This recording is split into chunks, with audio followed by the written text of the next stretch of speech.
Hello, good morning, students. Students, today we will read lesson number 5. Should wizard hit mummy? अब ये story जो है ये मतलब कोई एक इस तरह से रिलेटेड बताती है स्टूडेंट्स की एक छोटी बच्ची को जिसको कि हर रोज़ कहानी सुनने की आदत हो रखी है शाम को सोते समय पे। अब वो क्या है कि वो बच्ची हर रोज़ वेट करती रहती है कि कब उसके फादर स्टोरी सुनाएंगे और कब उसको नींद आएगी। तो इस तरीके से एक दिन जब उसके फादर जो स्टोरी बता रहे होते हैं, ठीक है, वो मतलब कि कोई रोजर स्कंक नाम के कोई इमेजिनरी मतलब कि एनिमल होता है, काल्पनिक पशु रोजर स्कंक, उसके बारे में स्टोरी बता रहे होते हैं। तो वो स्टोरी सुनते सुनते बच्ची वो कुछ क्वेश्चन उठाती है अपने पिताजी के सामने जो मोरलिटी से रिलेटेड होते हैं, नैतिकता से रिलेटेड। तो वो सभी हम इसमें पढ़ेंगे। Should wizard hit mummy? Should चाहिए था विजार्ड तांत्रिक को, हिट मम्मी माँ को सजा देना चाहिए था। यानी तांत्रिक को क्या माँ को सजा नहीं देना चाहिए था? Here is a story about the world view of a little child. यहाँ पर यह कहानी एक छोटे बच्चे के जो संसार के प्रति उसका दृष्टिकोण है, वर्ल्ड व्यू, ठीक है ना, एक क्या विचारधारा है। And the difficult moral question, और मुश्किल नैतिक पर्सन सी रेसिस वो उठाती है during the story session with her father. आप अपने पिताजी से कहानी सुनने के दौरान जो पर्सन उठाती हैं। कहता है कि in the evening and for Saturday naps like today's Jack told his daughter जो a story of its head. कहता है कि इन द इवनिंग सायंकाल के समय, एंड फॉर सैटरडे नैप्स सायंकाल, आज मतलब प्रत्येक सायंकाल की तरह शनिवार को झपकी लेते समय, नैप्स होता है झपकी लेना, लाइक टुडेज आज की तरह, जैक टोल्ड हिज डॉटर जो a story out of his head. Jack ने अपनी बेटी को एक अपने खुद से एक काल्पनिक सी कहानी सुनाई। आउट ऑफ हिज हेड मतलब कि इमेजिनरी, काल्पनिक सी। कहते हैं कि this custom began when she was 2, और यह कहानी सुनने के रिवाज तब से है जब जो मतलब जो उसकी जैक की बेटी जो है वो 2 साल की थी। Was it self now nearly 2 years old. कहते हैं कि और जो मतलब इसको अभी लगभग 2 बरस हो चुके हैं सुनते सुनते। Was it self now nearly 2 years old, लगभग 2 बरस हो चुके हैं। And his head felt empty, और उसका दिमाग मतलब प्रतिदिन खाली सा महसूस करता है। अब कहता है कि each new story watch a slight variation of a basic tale, और कहता है कि प्रत्येक जो कहानी होती है वो थोड़ी थोड़ी मतलब एक दूसरे से भिन्न होती है। अ स्मॉल क्रिएचर, एक छोटा जीव, यूजुअली नेम्ड, प्राय जिसका नाम दिया जाता है रोजर, जिसका नाम रोजर है था, ठीक है। रोजर फिश भी हो सकता था, रोजर स्क्वेरल भी हो सकता था, रोजर चिम्पंक भी हो सकता था, ठीक है ना। तो मतलब चिपमंक कुछ भी हो सकता था।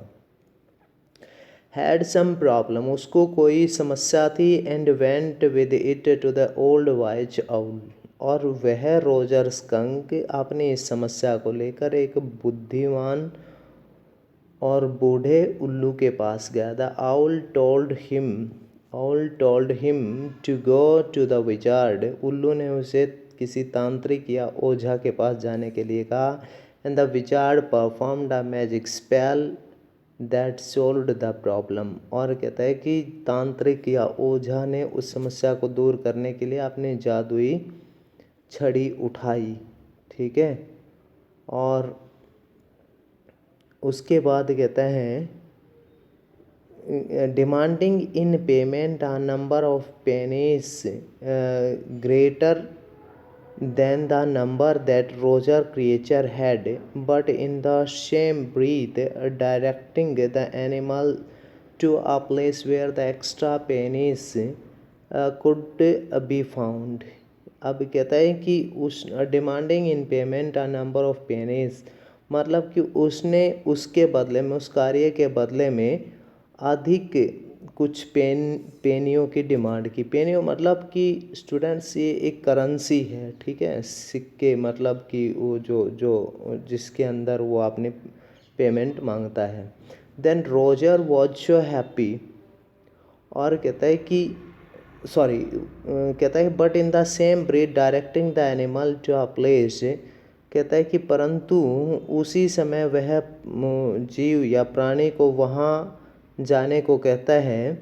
कौन? तांत्रिक उसको, रोजर स्कंक को कहता है कि उसके पास तो इतनी अधिक पैसा नहीं है जितना कि उसको चाहिए, लेकिन तभी तांत्रिक उसको एक ऐसे स्थान पर भेजता है where the extra pennies could be found, जहाँ पर वो कुछ अलग से पैसे पा सकता था।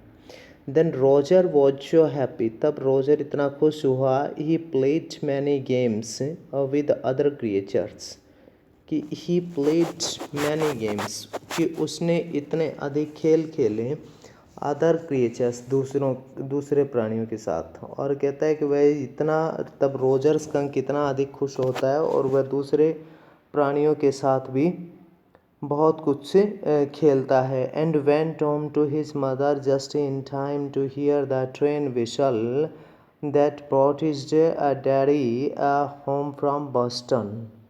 और कहता है कि उसके बाद Roger was so happy he played with many games with other creatures, और अपनी समस्या का हल होने के ऊपर रोजर इतना खुश होता है कि वो दूसरे जीवों के साथ भी खेलता है। And went home to his mother just in time, और फिर जल्दी ही समय पर अपने घर अपनी माँ के पास चला जाता है। To hear the train whistle, ट्रेन की सीटी को सुनने के लिए। That brought his daddy home from Boston, जो कि उसके पिताजी को बोस्टन से घर लाएगी उस ट्रेन की सीटी को सुनने के लिए।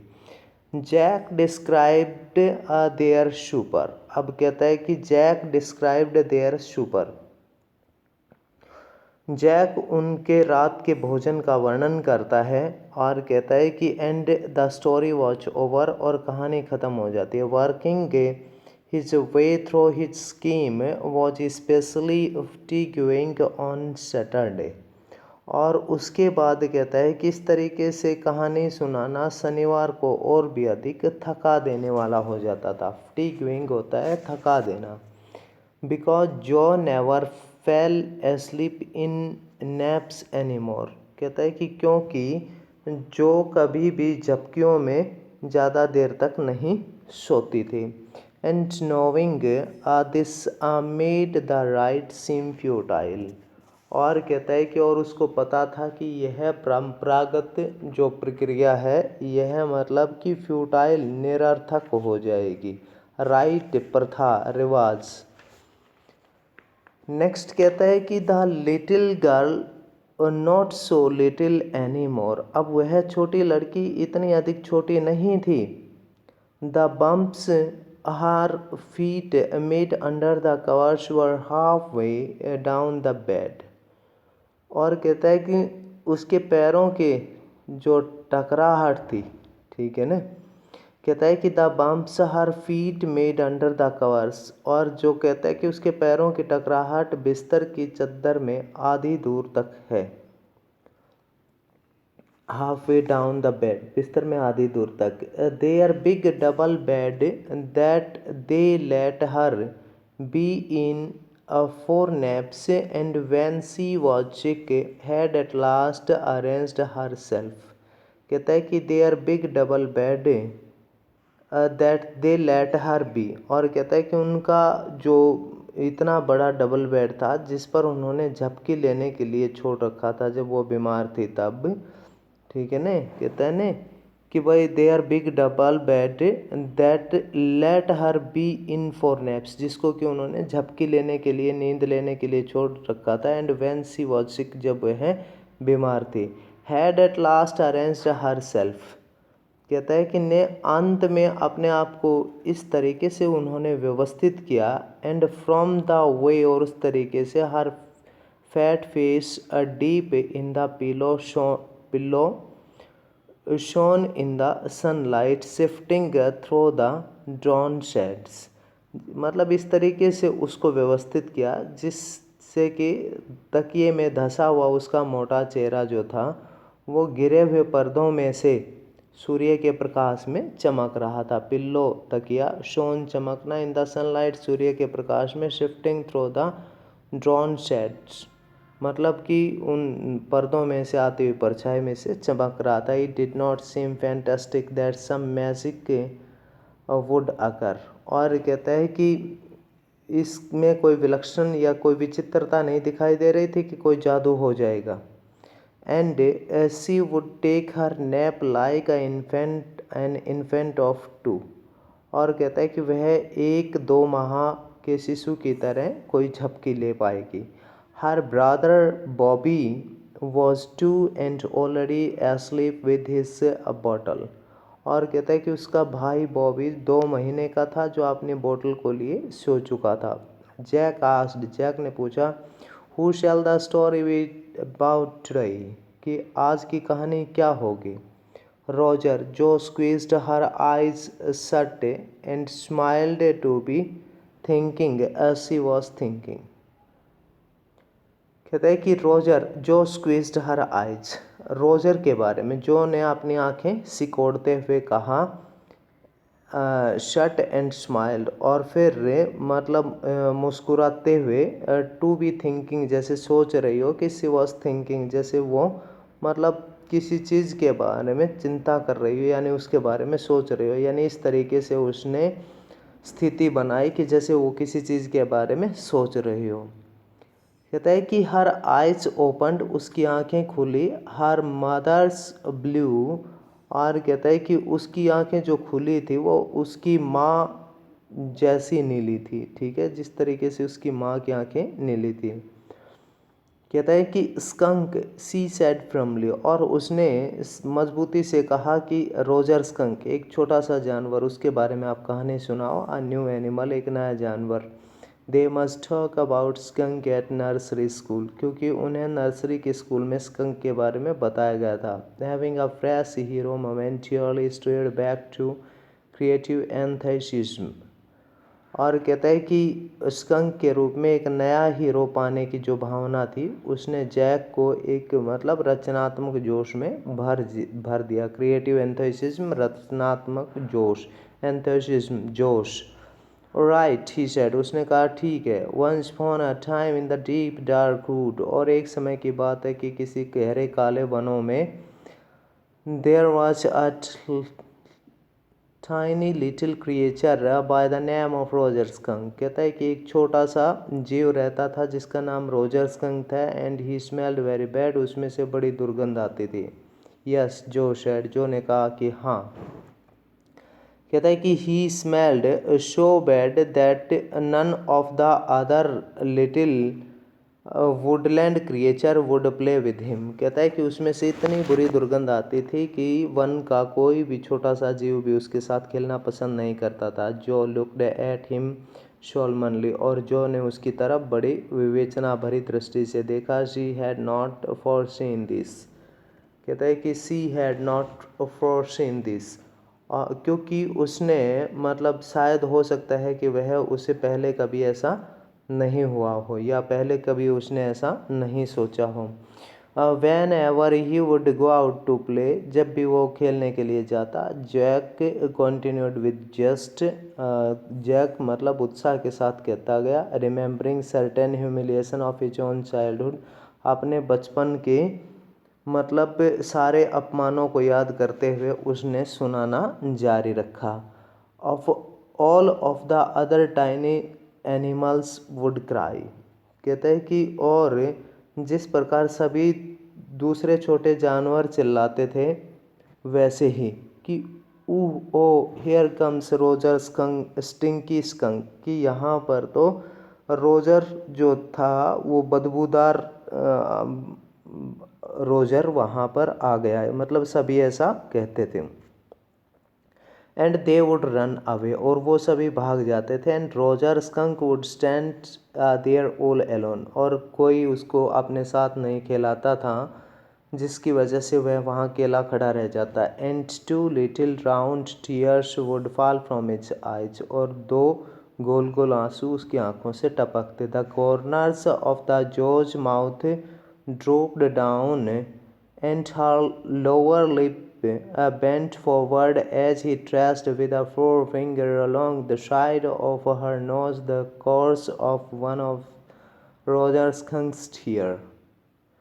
कहता है कि the corner of George mouth dropped, और कहता है कि उसके बाद जो का मुंह नीचे की ओर झुका हुआ होता था। And her lower lip bent forward, और उसका निचला होठ आगे की तरफ थोड़ा सा झुका होता as he traced with a forefinger along the side of her nose, जैसे कि मानो उसने अपनी उंगली से अपने नाक की तरफ पहुंचा हो। The course of one of Roger Skunk's tear, मानो वो रोजर स्कंक के आंसू को पूछ रही हूँ। कहता है कि would not he see the owl, she asked in a high and faintly refined voice, और कहता है कि उसने एक ऊंची और तेज आवाज़ में मतलब पूछा, एक कर्कश सी भरी आवाज़ में, would not he see the owl, कहता है कि क्या वह उल्लू से नहीं मिला। कहता है कि sitting on the bed beside her, और उसके साथ बिस्तर पर बैठे बैठे Jack felt the covers dug as her legs swished tensely. कहता है कि खिसते हुए उसके बड़ी बेचैनी सी महसूस हुई, जैसे कि मतलब चद्दर को कोई खींच रहा है। ठीक है, बस स्टूडेंट्स इतना ही करेंगे आज। थैंक्स।